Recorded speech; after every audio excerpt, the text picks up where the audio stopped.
I think everybody should have their own personal values and thoughts, but it shouldn't be pushed onto other people because we live in America. We have the right to say what we want, to believe what we want, but you should respect other people's beliefs also.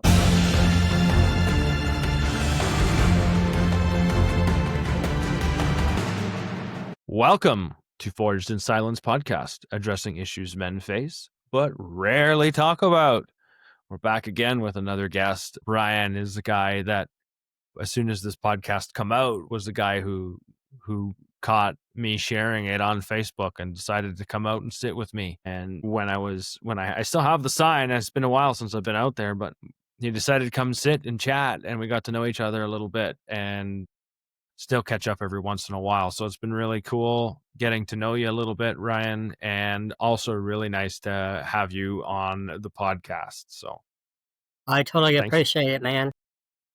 Thanks for joining us, and thanks for supporting this little venture. I call it a little venture now, Robbie. I took a look, and we've put out a fair amount of episodes already. We have. I looked today too. You got to scroll back a few pages now. Yeah, I know. It's like 31. This is episode 32 or something, I think. So, I mean, wow.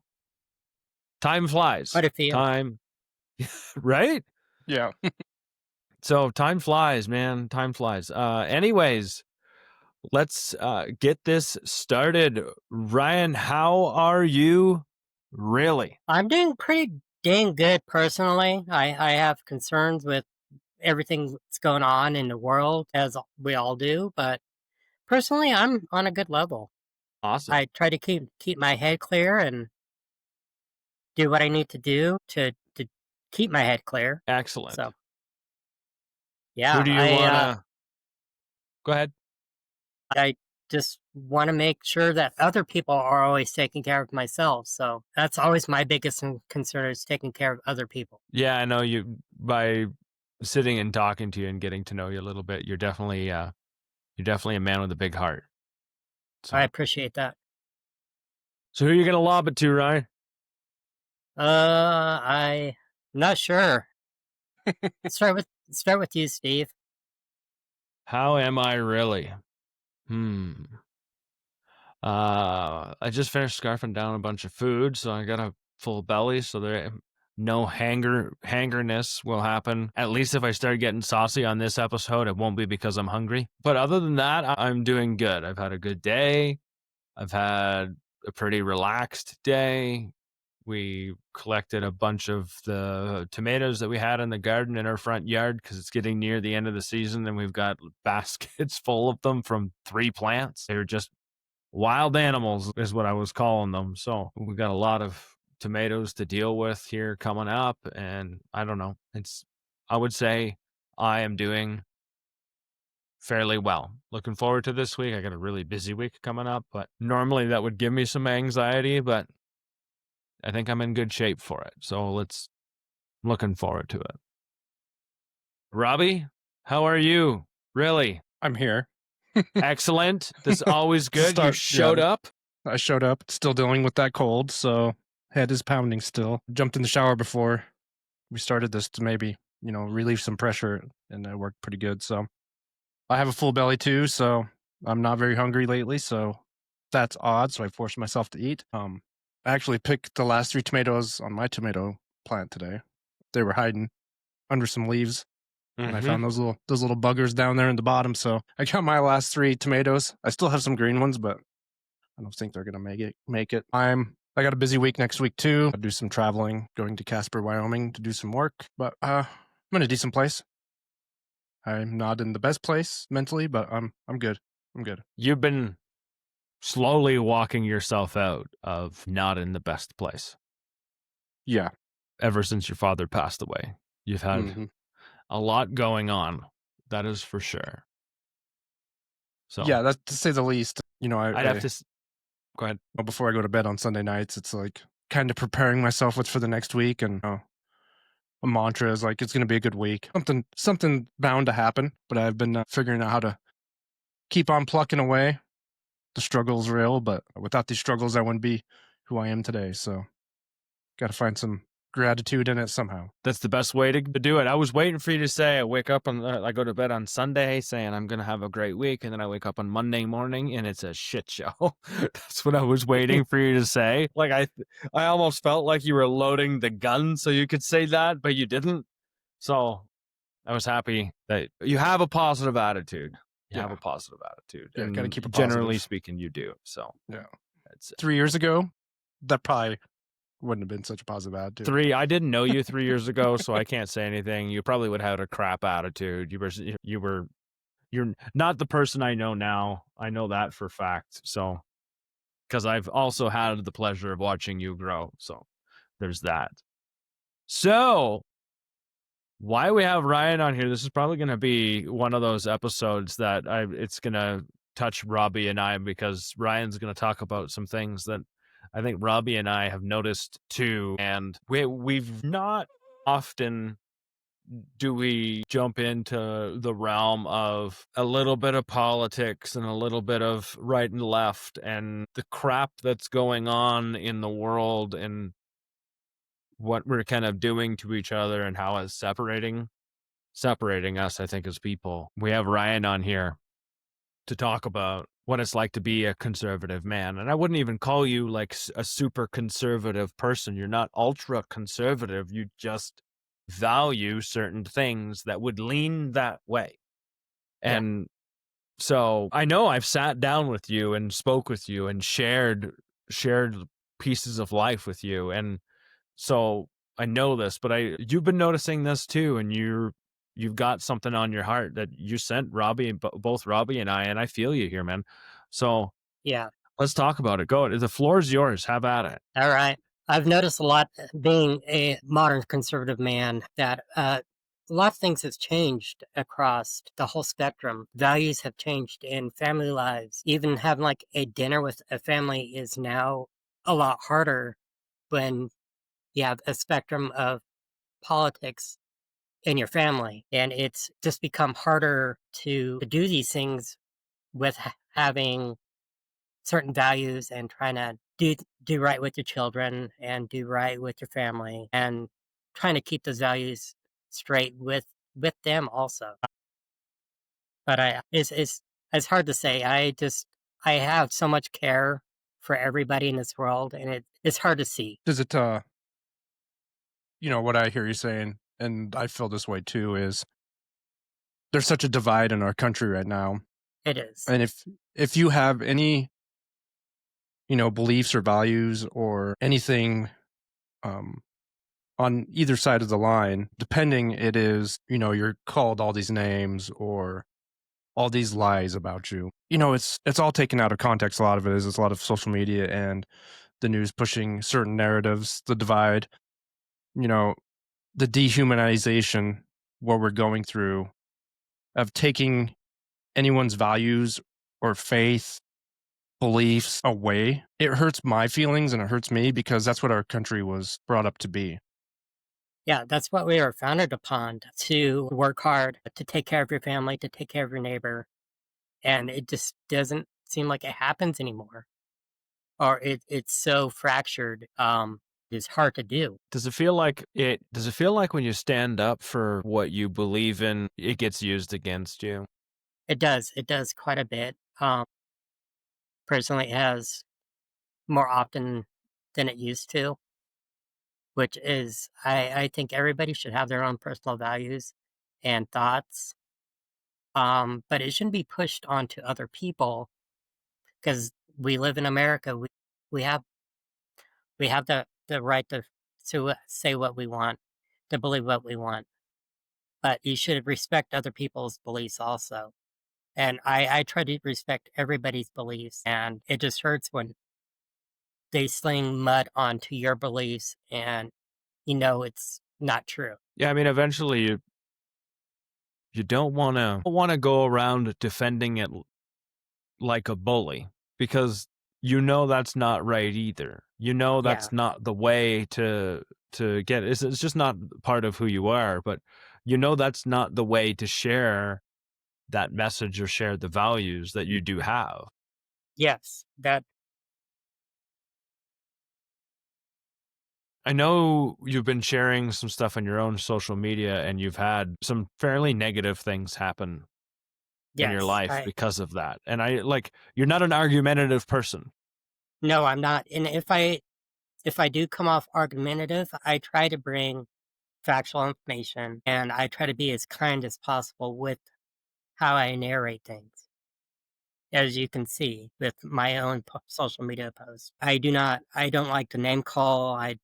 Because I think it's dehumanizing. Well, like I just had a post recently that was about name calling, right? Like it literally, when you start calling people names, you sound like an uneducated fool, is what you sound like. You're stooping down to a level where you need to denigrate somebody to try and make yourself or your point more valid than theirs, because you've lost any other way to try and elevate your argument. So then you have to essentially make an attempt to discredit whoever it is you're having discourse with to make their point more valid. And we literally just need to grow the fuck up is what we We need to really do. do. Like, seriously, do you mind if I go on a rant? Because I might. Go ahead. Sometimes we need to. Oh, man, I'm the ranty one here anyways. But for crying out loud, like I feel like social media and AI is turning, and the echo chambers that end up happening are creating a whole bunch of like mini freaking narcissists. And what we all want now is that everyone's content needs to be catered to our needs, except for nobody knows what our needs are. So then we get pissed off because somebody else's content isn't what we're expecting it to give us. Because they are giving you something, whether it has value to you or not, as a fucking choice you get to make. It's not somebody else's choice. I saw this one post and it was about like bean salad, right? And someone's response was, well, I can't eat beans. You're looking at the wrong recipe, right? You're looking at the wrong recipe. Like, find a salad that doesn't have beans in it. Or it's not that person's fault because they didn't build that recipe for you. Like, they know you as a good friend. We expect this now. And we also don't know how to freaking allow two things to be equal in the same space. And by that, I mean your values, your point of view is allowed to be different than mine. Yes. And if mine is different than yours, it doesn't mean I dig you a 6-foot hole and throw you in it and walk away. It means we have two differing opinions, and I should get curious about why your opinion and why your thoughts and why your beliefs are different than mine. Because then I have an opportunity to learn something. And like, this isn't new. I was just talking to Julie the other day, not the other day, this earlier today. And that's like literally Socrates, like the birthplace of philosophy. He was curious about what everyone else was thinking. He was like, that was all he wanted to do, was question everyone, because he knew he didn't know a lot. And even though he knew a lot, he still was humble about it. And he got curious and he asked people questions, and he stayed in that space of wonder. We have so much similarities with each other, and our differences aren't as big as we think they are. But they're very minute. Yeah, I know. It's wild. I don't know why we can't share space with each other anymore, because we're too afraid of disagreement and discourse. Like, it's offensive. And I blame that on social media personally. You know, one thing that I've noticed too is when you do sit down to have a discussion, and you know the people that you're safe with to have that discussion, you have that connection, you can have that discussion. What is really making me, question things is it forces us people that want to have the discussions into our own echo chamber with other like-minded people, which scares the hell out of me, because then I'm just regurgitating that whole echo thing within a group of people, right? I want to have these discussions with people that don't think like me. And it's okay if we disagree. I'm not going to take it personally. Like, we're human. There's so much I like the color purple. You might like the color orange, whatever. Now people are getting mad over the littlest things about everything. Then, they get stuck in their echo chambers and do the same thing. And we just keep, dividing farther and farther. We have to find some common ground, and the narrative has to stop with all this hate. It really just feels like hate when you hear all this rhetoric about everything, right? We can just go from abortion to the color of your skin to the country you're from. I mean, the list is long, right? Mm-hmm. In the end, we're Long. all in the end, we're all humans. We all want the same thing. We all want love, connection, all that.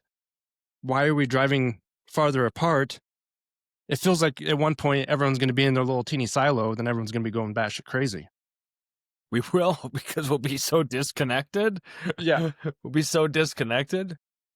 And it seems like we already are. Pending, yes. The hate that exists right now on the internet, which is a place that everyone frequents now, more than any other store, more than the bathroom, more than anything, right? I mean, when you 24/7. frequent the fucking internet while you're in the bathroom, let's be honest. And in the store. And in the store. Right? Like, I don't know a single person who would say, "Now I haven't brought my cell phone in the bathroom and scrolled while I was number two." Like, come on. That's why magazines went away. Right? Magazines are like $15 nowadays too. Like they're not cheap. Better off renting a library book. I know that went sideways a little bit, but it was funny when I thought of it. So anyways, I think like Ryan, you wrote, I'm going to read a little bit of Go ahead. of what you wrote. And you said, a real man doesn't apologize for being strong. He doesn't need approval from the crowd. He provides, he protects. He shows up when it matters, even when no one's watching. And somehow, those simple truths have been turned into something people want to erase. The same people who preach tolerance can't seem to tolerate a man who won't bend his values. Being a modern conservative man means living in a constant double standard. You're told to respect everyone's opinion, unless your opinion doesn't fit the script. You're told to be open-minded, as long as you agree with what's fashionable. You're told to be proud of who you are, unless you are someone who is traditional. Yeah. Tell me more about that. For me, it's I have a very traditional household. It's almost like the 1950s style. I'm a working dad. I have a stay-at-home wife who takes care of our children. I'm the breadwinner. I make sure our bills are paid. We got food on the table, a roof over our head. And then my wife takes care of our children, makes sure they go to school, they get their homework done. She gets them to the activities they need, and we're there for one another daily. We try to spend at least an hour a day together, all on the couch, and talk and ask how your day was and what you did in school today and how was your activities and that sort of thing. And it just seems like those values are starting to disappear. And I would venture a guess that if you were to tell someone that that's how your whole household is run, they would probably say something about, I would guess that you're probably controlling your wife. She's probably unhappy, and she's probably, there's a whole plethora of negative things in my head that go through my head that I can imagine you've been faced with. And she absolutely loves what she does. I don't think she would change anything in our world to do what she's doing. And I think being a mother is the thing that makes her the best thing in the world. She is a great mother. And is that something that she's faced negative attention with? Yes. Yeah. On top of that, we are also in a biracial relationship. I'm white and she is African American Black, and it just we stick out like a sore thumb most of the time. I'm not very big. I'm only like 5'5", and she's 5'7", so she's 2 inches taller than me. And then with heels, she's like 6 feet tall. So I look like a child. I bet I could just imagine in people's eyes that they believe that she runs the show with where we're at in this world. Just they She, don't know you, right? You guys are yeah, in the store in first looks at this family. I bet a lot of people like she runs the show. She is whatever. I just when I was hearing you say that, yeah, people are so judgy now. they are. And it's sad. I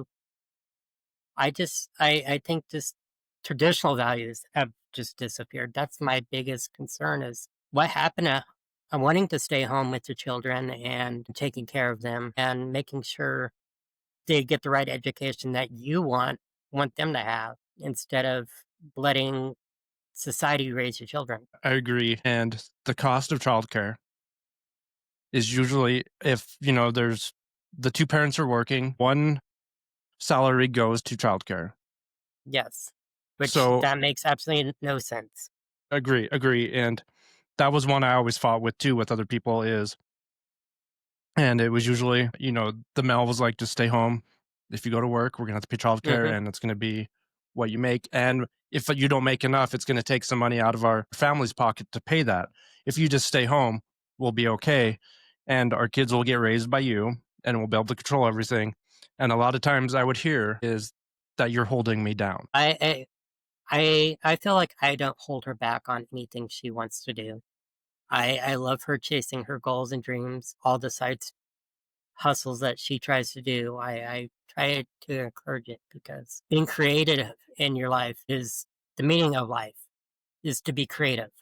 And we have to become more creative with how things are going into the future. Yeah, I mean, creativity is something that comes from the heart, right? Like it is a gift from you to the rest of the world, whether it comes in the form of food, which is something that I know you're passionate about, or when it comes in the form of art, which is also something that I know you're passionate about. And you mix those two together and you can get some pretty wild things. When it And And comes to, go ahead. No, you go. yeah, I'm just saying that creativity is the true meaning of life. We're born to be creative and to chase the dreams in your head because that's what true meaning of life is. That's why we live is to be creative. and you get to create your own destiny. I think we've lost Yes. a lot of that is the creative part of creating our own destiny in our own way that we can. If you look at it now, one thing I'm fighting with my daughter with is, at her school, she's told she needs to go to college. If you don't go to college, you're not going to amount to anything. It started when I was in school. Hmm. I didn't follow that. I picked a trade. And, the numbers are kind of staggering out there. By 2050, the amount of plumbers is going to be almost nothing. So we're going to be paying quadruple, 5 times what we pay for plumbers now because there's just not going to be any electricians, all the trades. And I've been trying to get her to understand that it's okay to do these things. Find something that's creative. Hmm. And, she likes makeup and hair and she understands that could be a passion for her. But then she sees on the other side how much money she could make. And then the judgment from the other kids comes in, oh, you're not making 6 figures type of thing. We've lost a lot of creativity in that by just being your own individual and finding what you want to do for your passion or your mission. And we let others pick and choose. I know I've been guilty at times of that, my past relationship, letting them pick and choose what they want. And I gave in and I suffered from it. I think we need to go back to that part. I really like that point in creativity. I think we miss and we're going to continue missing each other to a point where jobs that require human creativity instead of human creativity will require or will actually be paid more. There'll be Hmm. way higher paid jobs because it's going to come from a human. And as much as we're going to have AI do stuff for us, think about it this way. When you read someone's post on a social media post and you're like, you know what, that picture is great. And then you go and you read the caption and you're like, that whole fucking thing was written by AI. You see the little finger things and you see all the logo stuff. Like People don't use emojis. The AI uses emojis very specifically. You can read the cadence, you can hear the cadence in what is written by AI. As soon as you read that, do you keep reading, or like as soon as you recognize it's AI, do you keep reading, or do you just swipe away? Because I know that's what I do, right? Because now I know that the content that I'm reading wasn't even created by the person, even though it may have been prompted to be created by that person. So what happens there? Instead of connecting to that person, you've decided to not connect to that person. Now let's extrapolate that X amount of times over, and you see an image and you go, that doesn't look like that's real. And it's getting better and better. And soon you're going to really have a hard time discerning what the heck it is that you're getting from your feeds, what's real and what isn't. I mean, now they have a fake AI actress that apparently looks too damn close to human that it's ridiculous. But anyways, what I'm getting at is I think human connection is gonna become more and more of a premium, because we're gonna get more and more things that are gonna be created by artificial means. And so getting together with as people, hugging someone, touching someone, sharing words, I think is going to be valuable, because our time is getting crunched more, and what we were using 10 years ago as social media at least was a version of real, and even if it was someone's highlight reel. Now we're getting a machine created version of someone's reel that's not even a highlight reel. Now it's a highlight reel modified to even look better than it was before. It's really hard to connect with someone It is. when that's the face of what you're trying to connect with and you want something deeper. I was actually talking today about that with my mother. We were at Restoration with my food truck, and we were talking about AI and how it's going to probably take over the music industry also. And you won't be able to go see a concert because all of this music can be AI generated. It's going to be cool to go see a local band again. It's gonna be interesting to see. I keep seeing this thing that says we're gonna lose a shit ton of jobs to AI, and I think we're gonna lose some. But there's a couple other things. I think we're freaking. First of all, freaking out for not near as big a reason as what we should be freaking out about, because I don't think it's the replacement of jobs that's going to be the problem. I think once again, we're going to be way too disconnected, and I think that's going to be the problem. We have bigger problems than what AI is. The other thing is it takes businesses a long time to adopt new technology. It's out there. We are spending money on it left, right, and center, and it is getting smarter by the minute. But it's going to be really hard to adopt new technology. It's going to cost money. It's going to take time. Look how long it took businesses to require people to have cell phones and that sort of thing, and then pay for it and blah, blah, blah, blah, blah. You know what I mean? Like, the adoption of it is going to be a while. I can see vehicles and things like that starting to be made by complete robots. That makes a ton of sense to me, because it's a super labor intensive thing. But I mean, when it comes to human care, you're going to have a hard time doing that. You're not going to have AI therapists. I mean, I think that's just a stupid idea. Well, it's funny you bring that up, because therapists are letting AI listen to their conversations. And I wouldn't say tell the therapist how to better deal with their patient, but give them cues on how to better help, which is scary. That still takes this is my hope, it still takes that therapist to decipher the AI to reality from what the prescription that it needs, not medication prescription, but a prescription for, the way moving forward with that client. I think it's crazy that we give AI the benefit of the doubt prior to researching afterwards. We just give it authority, blindly give it authority, because it generally gets the answer right. Also, gets the answer really fucking wrong. There was an accounting firm, Deloitte, who had a whole report written by AI, and it failed miserably, $440 million. And it failed, the AI failed miserably. I saw it on the news, and it failed miserably. I mean, I don't blame them for trying to use it and being more effective and blah, blah, blah, blah, blah. But when you have a massive report that has a whole ton of pages in it, because AI does a fantastic job of filling in the blanks and making stuff up when it gets it wrong. So it just assumes things and then it just creates. So it grabbed a case that didn't exist and created it and made it used as evidence. It was wild. But anyways, I guess the point I'm making there is it's interesting to me how we give it so much credibility without researching it after. I mean, us as humans do that anyways. How many times have you watched one post or read a post or saw someone else's idea and thought, that matches my values. I wonder if that's correct, though. I wonder if the information they're sharing with me is actual information or if it's just a bunch of bullshit.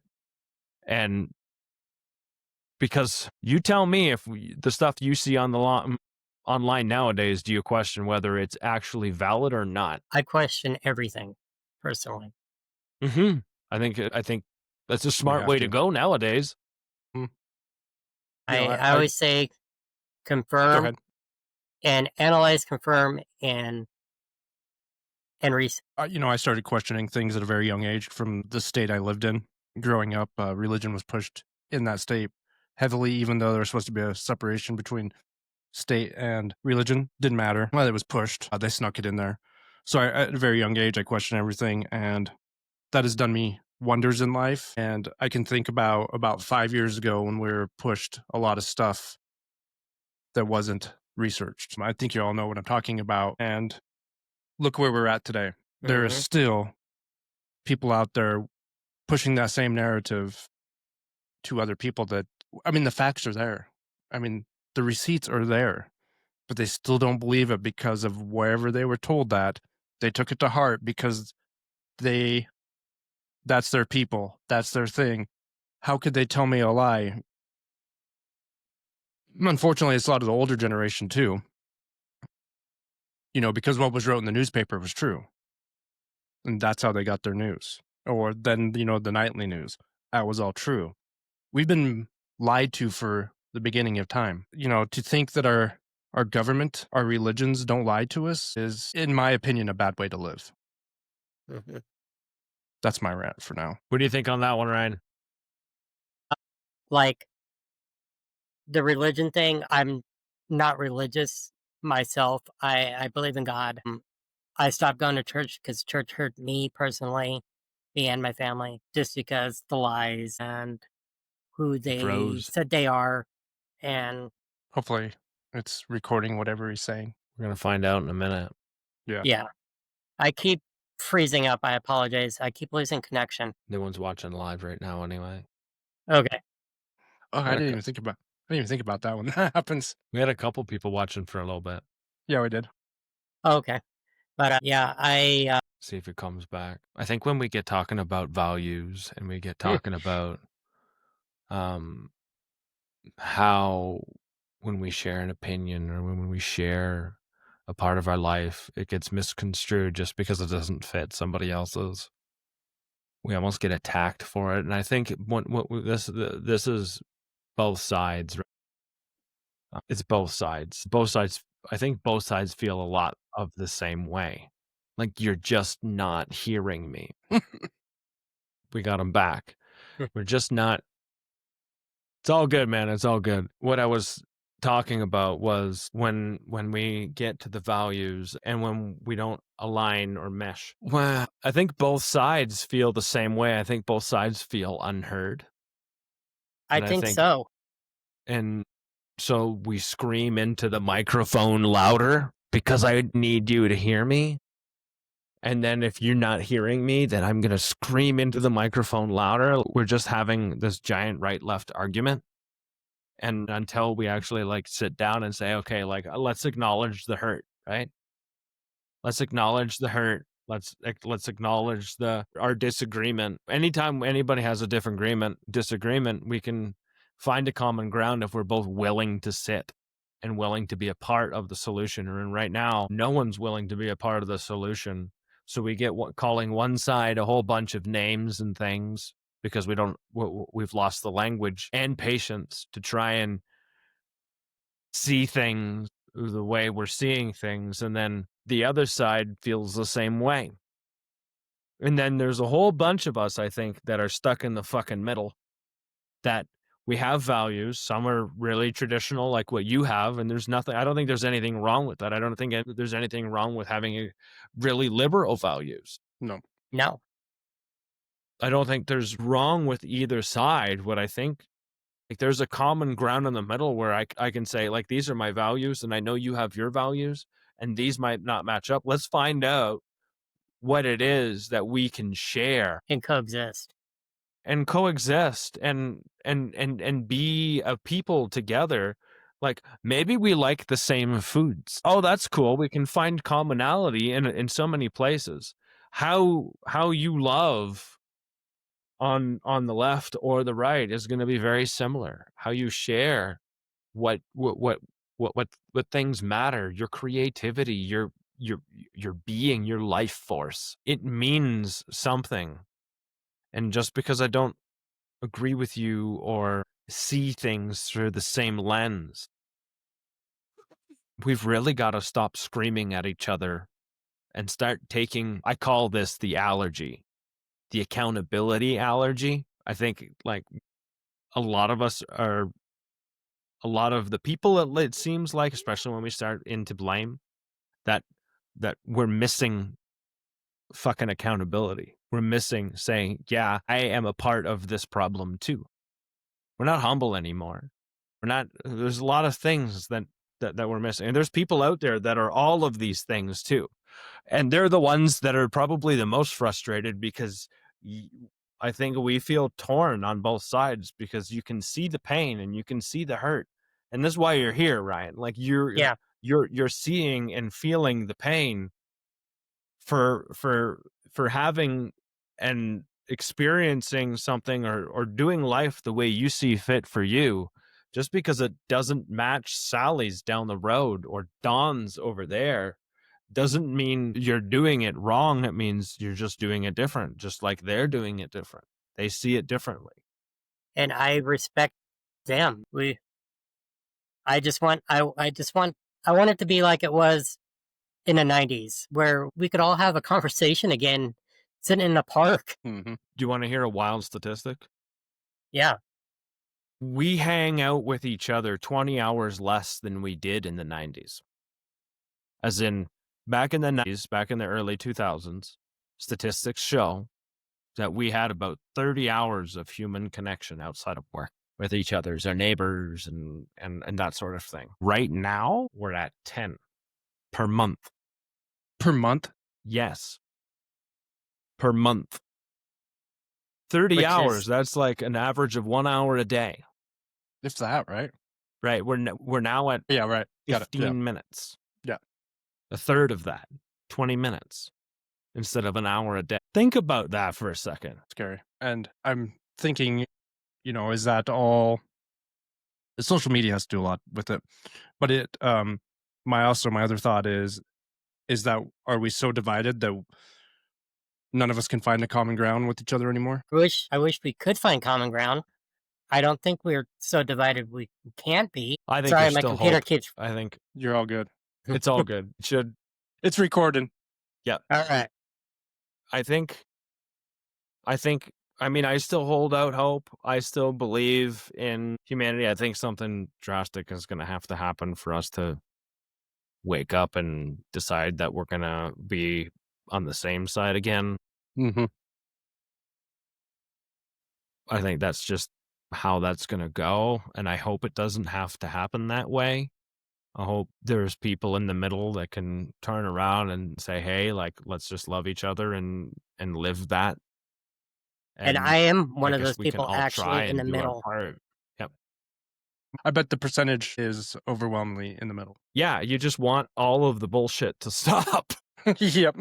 Like, that's That what it is comes it. down to, right? Like, why are we fighting about shit that doesn't matter? Really. And stuff that doesn't matter and stuff that doesn't pertain to that individual, but they Yes. make it pertain to them in some Yes. way. I'm still trying to figure that one out. Yeah, I've been trying to figure that out forever. I deal with it all the time. I could, Well, I do. yeah, non-traditional marriage, non-traditional household, biracial marriage. Like, there's a lot of things in there that you would think nowadays we would look at and be like, oh yeah, that's a fairly normal thing. You know what I Mhm. mean? Well, it's weird that you just said that because it wasn't normal. Then it was forced to be normal. And when you actually do it, it's not normal. I think you Right? nailed it. You nailed it. Yeah. Isn't that what society is right now anyways? It You is. should do the thing, and then you go and do the thing, and then you've done it wrong. Yep. I did it all wrong, I guess. You know what that comes down to? It comes down to what other people think really doesn't matter, Mm-hmm. I know. right? It comes down to growing a little bit of a thicker skin. It comes down to learning how to not take the things that happen around you and the things that are said around you not so personally. Yep. Me and my wife have been married 15 years now, been together 20 years. So yes, we've grown some thick skin. I imagine so. Grown some thick skin together Yes. and shared it together. Yes. That Which, I bet that bond is something most humans will never see in their lives. The bond that you guys have created just do, and I don't mean this in any bad way, the differences of your growing up, then meshing together and creating a new life together with those differences has got to be super meaningful. It is. I grew up in a single parent household, homeless most of my childhood, and she was an army brat. So yeah, we came from two different lifestyles, met in high school, and we've been together since, and it's absolutely amazing. that just goes to show that connection can happen anywhere, with anyone, for anyone, when we're open to receive it. Yes. No matter the And color, no matter the values, no matter the religion, no matter whatever it is. yeah, I think it's it's absolutely amazing. Robbie, what do you say we work on closing this one out? Yeah, I think we've hit some interesting topics, and really enjoyed this conversation with you, Ryan. I appreciate it, Robbie. And we'll all have to go have coffee sometime. Next time Robbie comes to Colorado, which he's going to have to at some point because I've got a bed for him. He's in Rapid City, South Dakota. So Okay. if he comes down here, and he will at some point, when he gets here, we'll go for coffee because All right. you'll love sitting down and talking to him. Yeah, I absolutely love people to death. It's what I do for a living, is taking care of people. And it's amazing. And that's the connection that I think everybody needs, is to actually talk to people. And once you start talking to people, it makes a better world. Yeah, it sure does. Mm-hmm. It sure does. We always kind of finish an episode when I talk about kind of the epidemic of loneliness in men. I think a lot of us feel alone. A lot of us feel like no one gives a shit. And I think more than ever, that narrative and that message continues to compound, where men don't feel like they're heard or understood, or laundry list of things. You're not as alone as you think you are. There are men out there that care. There are men out there that are willing to help and want to see you be better and get better, and are willing to support you in that. Ryan, I know you're one of those guys that if I was to send you a message and say, hey, can you give me a hand? I need some help with this, you'd show up. Yes. And I try to do that for anybody and everybody. right. And I think there are more men out there that are willing to help and watch others grow than we give credit for. But I think generally they're out there doing their thing, taking care of their businesses and what's important to them. And if you seem to cross paths with them, that's kind of how you find out who and what they're all about. We're out there. Reach out. You can find me and myself and Robbie on Instagram. Feel free to reach out to us. Ryan's on Facebook. Ryan, do you want to tell everyone a little bit about what you do, just to let anybody know? Yeah. So I own and operate a food truck. It's called the Dynamite Gal. It's a Asian fusion food truck based here in Grand Junction, Colorado. I'm a passionate chef. Been doing it for 27 years. I'm a professional ice carver, pumpkin carver, and my whole world evolves around making sure people are good, taking care of other people. That makes me happy. Awesome. Well, I said, if anybody is interested in reaching out to any of us, you know where to find us. Thanks again for listening. Thanks again, Ryan, for joining us and being a part of this conversation and starting to broach this topic that has to do with values and the things that we feel that are disconnecting us from, I think, ourselves and the people around us. So thank you. Yeah, go outside, touch some grass, hug a tree. We just did an episode that was called, we titled it, Go Outside and Touch Some Grass. Yes. Needs to happen. It needs to happen. Does. Yeah. Go and hug a tree. Lick a tomato. Oh, yeah.